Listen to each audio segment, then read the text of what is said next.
Hi, എല്ലാവർക്കും നമസ്കാരം. ഞാൻ നിങ്ങളുടെ ഫ്രണ്ടിലേക്ക് വന്നിരിക്കുന്നത് വരാൻ പോകുന്ന വളരെ ഇമ്പോർട്ടൻ്റ് ആയിട്ടുള്ള ഒരു നോട്ടിഫിക്കേഷനെ പറ്റി പറയാനാണ്.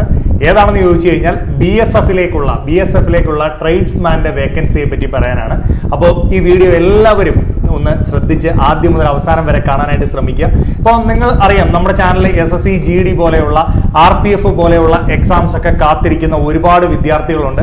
അവരെ സംബന്ധിച്ച് സെൻട്രൽ പോലീസ് ഫോഴ്സിന്റെ ഭാഗത്തു നിന്ന് വരുന്ന ട്രേഡ്സ്മാന്റെ ഈ എക്സാമിനേഷൻ നോട്ടിഫിക്കേഷനെ പറ്റി അറിഞ്ഞിരിക്കുന്നത് നല്ലതാണ്. കാരണം നിങ്ങൾ ഒരേ കൈൻഡ് ഓഫ് എക്സാംസിന് വേണ്ടി പ്രിപ്പയർ ചെയ്തുകൊണ്ടിരിക്കുന്ന ആളുകളാണ്. ഇപ്പൊ നമ്മുടെ ചാനലിലെ ഈ വീഡിയോസ് എല്ലാം ശ്രദ്ധിക്കുന്ന ആൾക്കാർ ഫോഴ്സ് ബേസ്ഡ് എക്സാംസിന് വേണ്ടി പ്രിപ്പയർ ചെയ്യുന്ന ആൾക്കാരാണ്, അല്ലെങ്കിൽ അത്തരം നോട്ടിഫിക്കേഷൻസ് കാത്തിരിക്കുന്ന ഒരുപാട് ആൾക്കാരുണ്ട്.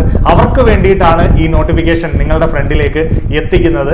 എന്താണ് BSFന്റെ ട്രേഡ്സ്മാൻ എന്ന് പറയുന്ന പോസ്റ്റിലേക്ക് വരാൻ പോകുന്ന നോട്ടിഫിക്കേഷൻ? ഉടനെ തന്നെ ഇതിന് നോട്ടിഫിക്കേഷൻ വരാനായിട്ട് പോവുകയാണ്. മക്കളെ, നിങ്ങൾ ഇതിനകത്ത് ശ്രദ്ധിച്ചു കഴിഞ്ഞു കഴിഞ്ഞാൽ ഓൺലൈൻ ആപ്ലിക്കേഷൻ ആണ് ഇൻവൈറ്റ് ചെയ്യാനായിട്ട് പോകുന്നത്. ഏകദേശം 2140 ഈ ഒരു പോസ്റ്റിലേക്ക് മാത്രമാണ്. നിങ്ങൾക്കറിയാം, BSF അങ്ങനെ എല്ലാ പോസ്റ്റിലേക്കും ഇപ്പോൾ BSF ഉണ്ട്, അതുപോലെ തന്നെ CRPF ഉണ്ട്. ഇവരൊക്കെ സെപ്പറേറ്റ് ചില പോസ്റ്റുകൾ വിളിക്കും. അതുപോലെ ആസാം റൈഫിൾ ഉണ്ട്, CISF ഉണ്ട്. അങ്ങനെ ഒരുപാട് പോസ്റ്റിലേക്ക് നമ്മൾ SSC GDയുടെ എക്സാം വിളിക്കാറുണ്ട്. ഒരു ജനറൽ നമുക്ക് ഒരു റിക്രൂട്ട്മെന്റ് പ്രോസസിന് വേണ്ടി നമ്മുടെ SSC GDയിലൂടെ ഈ എല്ലാ ഫോഴ്സിലേക്കും എടുക്കാറുണ്ട്. അത് കൂടാതെ ചില പോസ്റ്റുകളിലേക്ക് അവർ സെപ്പറേറ്റ് ആയിട്ട് പരീക്ഷ നടത്താറുണ്ട്. അതാണ് BSFന്റെ ട്രേഡ്സ്മാൻ പോസ്റ്റിലേക്ക് 2140 വേക്കൻസിയിലേക്ക് എന്ത് വന്നിരിക്കുന്നത്, നോട്ടിഫിക്കേഷൻ വരാനായിട്ട് പോകുന്നത്. അപ്പൊ അതൊന്ന് മനസ്സിലാക്കിയിരിക്കുക. അതിൽ 1723 വേക്കൻസി മെയിലിനും അതുപോലെ 417 വേക്കൻസികൾ ഫീമെയിൽസിനുമാണ് ഉള്ളത്. അതിന്റെ സാലറി സ്കെയിൽ എന്ന് പറഞ്ഞാൽ വളരെ അട്രാക്റ്റീവ് ആയിട്ടുള്ള ഒരു സാലറി സ്കെയിലാണ്. 21,000 to 70,000 വരെ വരുന്ന നല്ലൊരു സാലറി സ്കെയിലിൽ വരാൻ പോകുന്ന ഒരു സെലക്ഷനാണ്. എന്തുകൊണ്ടാണ് ഇത് വളരെ ഇമ്പോർട്ടൻ്റ് ആയിട്ട് നിങ്ങളുടെ ഫ്രണ്ടിലേക്ക് എത്തിച്ചതെന്ന് ചോദിച്ചു കഴിഞ്ഞാൽ, ഇതിന്റെ നോട്ടിഫിക്കേഷൻ വന്നു കഴിഞ്ഞു കഴിഞ്ഞാൽ നമ്മൾ പ്രിപ്പയർ ചെയ്യേണ്ട സബ്ജക്റ്റുകൾ ഒന്ന് നോക്കിയേ. നിങ്ങൾ പ്രിപ്പയർ ചെയ്യേണ്ട സബ്ജക്റ്റുകൾ നോക്കിയാൽ ഒന്നും നമ്മൾ പഠിച്ചുകൊണ്ടിരിക്കുന്ന സബ്ജക്റ്റിൽ നിന്ന് വെളിയിലോട്ടല്ല പോകേണ്ടത്.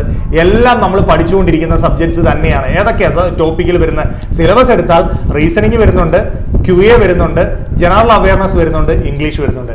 ഇത് തന്നെയല്ലേ നമ്മൾ SSC GDക്ക് വേണ്ടി പഠിച്ചുകൊണ്ടിരിക്കുന്നത്? അല്ലേ? എല്ലാവരും ഒന്ന് ചിന്തിച്ചു നോക്കി. SSC GDക്ക് വേണ്ടി അല്ലെങ്കിൽ RPF എക്സാമിന് വേണ്ടി അവിടെ ഇംഗ്ലീഷ് ഇല്ല എന്നുള്ളതേ ഉള്ളൂ. ഈ പറയുന്ന റീസണിങ്ങും മാത്സും ഒക്കെ തന്നെയാണ് നമ്മൾ പ്രിപ്പയർ ചെയ്തുകൊണ്ടിരിക്കുന്നത്. ഇതിന്റെ മാർക്ക് ഡിസ്ട്രിബ്യൂട്ടഡ് 25, 25, 25, 25 മാർക്കുകളായിട്ടാണ് 4 സെക്ഷൻസ് ഡിവൈഡ് ചെയ്തിരിക്കുന്നത്. അപ്പോൾ 25 ക്വസ്റ്റ്യൻസ് വീതം. അപ്പോൾ ഓരോ മാർക്കാണ് വരുന്നത്. ടോട്ടൽ 100 മാർക്കും 100 ക്വസ്റ്റ്യൻസുമാണ് വരുന്നത്. 120 മിനിറ്റ് ഉണ്ട്. അതായത് 2 മണിക്കൂർ നമുക്ക് എന്ത് കിട്ടുന്നുണ്ട്, പരീക്ഷയ്ക്ക് സമയം കിട്ടുന്നത്. അപ്പൊ കൃത്യമായ സമയം തന്ന് നമുക്ക് തരുന്ന ഒരു പരീക്ഷയാണ് എന്തെന്ന് പറയുന്നത്, BSFന്റെ ഭാഗത്ത് നിന്ന് വരാൻ പോകുന്ന ഈ നോട്ടിഫിക്കേഷൻ എന്ന് പറയുന്നത്.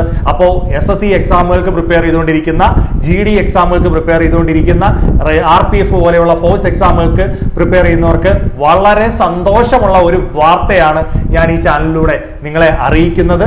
അപ്പോൾ എല്ലാവർക്കും ഈ വീഡിയോ ഇഷ്ടപ്പെട്ടിട്ടുണ്ടെങ്കിൽ മസ്റ്റായിട്ടും നിങ്ങൾ ലൈക്ക് ചെയ്യുക. കൂടാതെ നമ്മുടെ ചാനൽ സബ്സ്ക്രൈബ് ചെയ്യാനായിട്ട് ശ്രമിക്കുക. ഇത്തരം വിവരങ്ങൾ എത്രയും പെട്ടെന്ന് നിങ്ങളുടെ ഫ്രണ്ടിലേക്ക് എത്തിക്കുന്നതായിരിക്കും. അപ്പോൾ ഉടനെ തന്നെ നിങ്ങൾ കാത്തിരിക്കുക. ഇതിന്റെ ഡീറ്റെയിൽഡ് നോട്ടിഫിക്കേഷനുമായിട്ട് നമ്മൾ ഈ ചാനലിൽ തന്നെ വരുന്നതായിരിക്കും. Okay, thank you, all the best.